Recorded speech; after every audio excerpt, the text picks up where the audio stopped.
Bonsoir encore, soyez salués, chers abonnés. Voilà, on revient. Aujourd'hui, je vais expliquer un peu à nos clients, nos parents, vraiment à ceux qui aspirent construire, voilà, de donner vraiment des astuces pour pouvoir mieux maîtriser, savoir s'ils sont en face d'un devis coûteux ou moins coûteux. Vous voyez un peu. Voilà. Vous voyez, dans le devis, comme je l'ai dit, ça concerne toujours aussi les spécialistes parce qu'il y a des gens qui ne savent pas ce qui se passe dans un devis. Dans un devis, vous voyez un peu, c'est une estimation que nous sommes en train de faire. Et l'estimation tient compte des matériaux qui seront utilisés ou matériels qui seront mis en place. Vous voyez un peu. Donc, quand vous êtes en train de faire le devis, il y a des précisions à faire. Vous voyez un peu. Je parle un peu sur le côté technique pour nous, les réalisateurs des devis. Nous qui avons l'habitude de faire des devis, voilà un devis bien réfléchi. Il y a des prescriptions techniques dans la ligne de désignation qu'il ne faut pas oublier. Vous voyez un peu. Si vous décidez de faire un exemple simple, voilà, que je décide de faire, comment on appelle,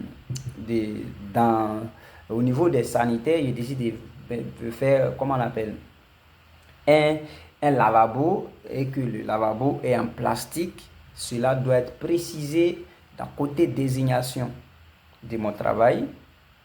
Comprenez un peu. Si c'est, comment on appelle, en autre matière que le caoutchouc, si c'est, comment on appelle, en métal, si c'est, je ne sais quoi, ça doit être mentionné dans le, comment on appelle, côté désignation. Voilà. Parce que c'est cela qui donne l'identité, donne le visage réel de votre devis.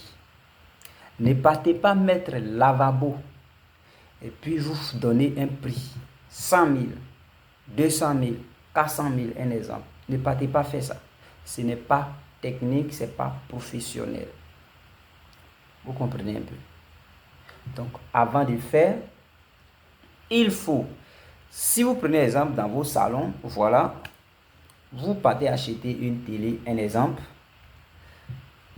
On ne dit pas, c'est-à-dire tu ne vas pas aller te présenter pour dire je vais acheter une télé. Sinon, la logique voudrait que moi, tu arrives dans mon magasin, tu me dis tu veux une télé. Avec la considération que j'ai pour une personne, je te montre une télé de haute qualité, de bonne qualité, vraiment, qui correspond vraiment à, à la technologie actuelle. Et je te fais sortir, je te dis que la télé, la voici, elle fait 2 millions. Automatiquement, tu peux fuir. Parce que pour toi, on t'a parlé de télé de 60 000, peut-être que c'est à cause de ça que tu es parti. Mais quand tu arrives, sois précis. Combien de pouces est-ce que tu veux? Quand tu précises comme ça, dans ce cas, qu'on appelle le pouce que tu vas demander, hein, ça veut dire, dans notre cas de devis, c'est ta désignation. Tu vois, c'est ce qui caractérise la télé que tu veux. Et c'est en fonction de ça, on te fait sortir les prix. C'est la même chose dans des devis. L'étiquette, c'est la désignation. La précision, c'est la désignation. Les caractéristiques des matériaux que vous allez acheter, c'est bien sûr, comment on appelle ça, désigne bien sûr, comment on appelle, les caractéristiques au niveau de la désignation. Donc c'est ainsi.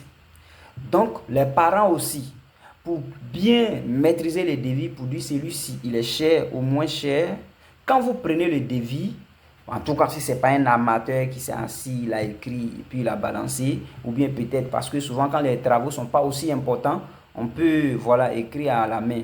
Mais quand c'est bien écrit, même à la main aussi, on peut faire les précisions, bien sûr, surtout quand tu es professionnel, tu fais des précisions. Donc, vous voyez, vous comprenez avec moi que quand c'est comme ça, avec les précisions, au niveau de désignation, colonne de désignation, vous vérifiez. Si le gars vous dit que la porte qu'il va vous faire est de 100 000, il faut chercher à savoir c'est quel type de porte, quel type de bois la personne va utiliser.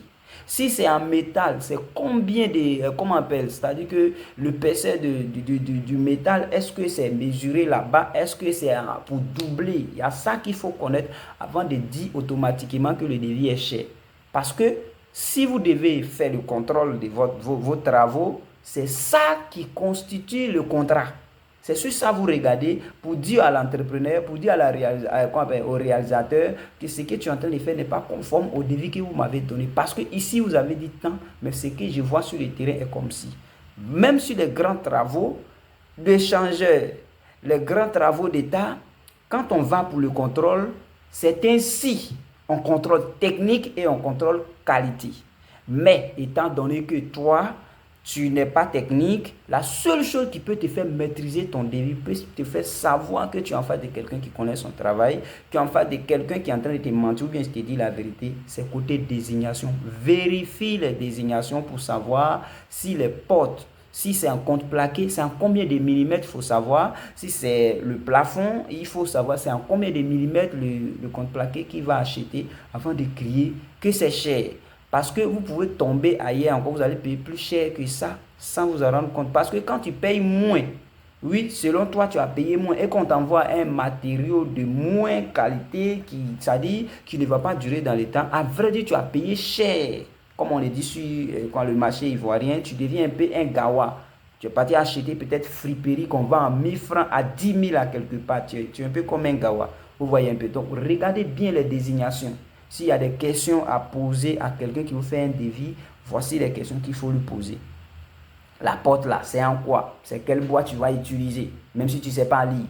Voyez. Ce qu'il va dire oralement, tu vas retenir. Les juges fournissent ces portes là, si ça ne correspond pas à ces bois, tu dis automatiquement que ce n'est pas ce qu'on s'est dit.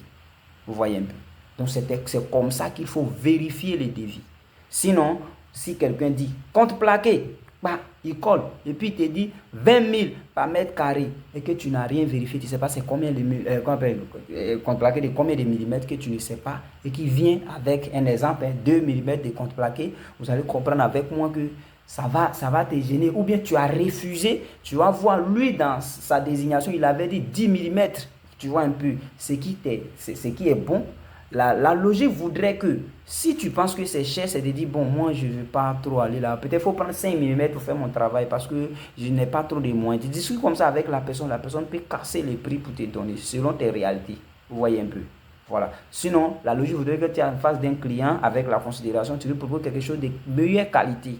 Maintenant, si tu veux qu'on dilue, on dilue. Mais on ne refuse pas automatiquement pour dire non, ton devis est cher, il m'en va ailleurs. C'est lui qui est là-bas peut aller te proposer compte plaqué de 5 mm et te donner prix qui est un peu moins. Peut-être l'autre a dit 20 000 avec compte plaqué 10 mm. Lui, il peut te dire même, comment on appelle, 5 mm. Il peut te faire acheter compte plaqué de 5 mm à 18 000. Mais étant donné que pour lui était 20 000 et qu'ici est 18 000, tu accordes. Sans toutefois comprendre, savoir c'est quelle qualité la personne va te fournir. Alors une fois tu sais, tu peux négocier avec ce dernier et il casse les prix. Parce que pour 10 mm, c'est un exemple, je prends s'il fait à 20 000, si tu dis de faire à 5 mm, vous comprenez avec moi que avec les calculs déjà 10, on vient à 5, on peut rester à, qu'on appelle, autour de 10 000. Vous voyez un peu.